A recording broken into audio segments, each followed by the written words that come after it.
I'm optimist. I'm a life optimist. I believe that Central Eastern Europe has a good future. I think already 30 years ago it proved by valid revolutions, by the huge transformation that happened in the region, that it is a region which can absorb new changes, new challenges, and grow with the new challenges. The new challenges are different from the ones 30 years ago. Now it is much more about these societies to be able to move towards innovative societies, to create new, I would say, visions for the societies which are not linked to integration with the EU or NATO, because this is already done.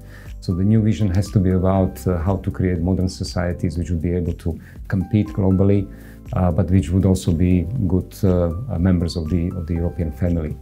And I think this is a challenge. I'm sure, I believe that Central Eastern Europe will succeed, and but it will be quite a lot of work to be done.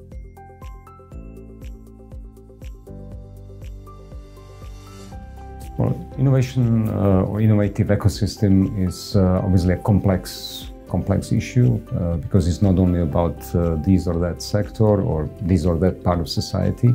It's really about creating a certain continuum in terms of creating opportunity for people to develop new ideas, to be able to implement those new ideas. We have to have policies which would allow them to grow and to succeed. For example, when I was Minister of Economy, I think one of the successes that I would say I had was that we were able to, at the governmental level, to adopt a strategy of Slovakia for support of innovation and startups. So, for example, we created a new type of company, so-called simple joint venture company, which is de facto a €1 form of a venture company firm, which can be established very quickly, cheaply, without too much bureaucracy, which is very important for entrepreneurs not to spend too much time worrying about different administration and bureaucratic issues.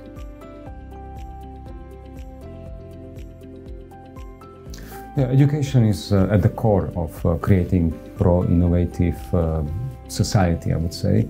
I think one thing which was lost during the 30 years, at least initial 20 years, and maybe there are a few things which were good even in the previous regime, and I think what was relatively good was a close connection between the enterprises and education. Of course, at that time, enterprises were state-owned, so it was all part of one system. But I think what we are now doing, and what was done also when I was in the government, was re-establishing or creating so-called vocational training system.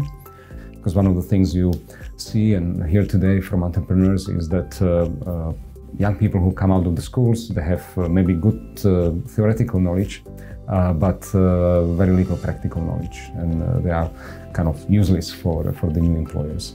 So this vocational education element and creating a way how to connect education with the enterprises, with the real economy is a very important part of what has to happen. Huge amount of work which has to be done there. We also have to make sure that education is closely connected to commercialization, to making sure that young people can then move to become entrepreneurs, to have their own startups, to be able to create the companies, to drive the new ideas and the innovation. So this whole ecosystem of education, new modern economy, technical innovation, this is all something that has to work very well.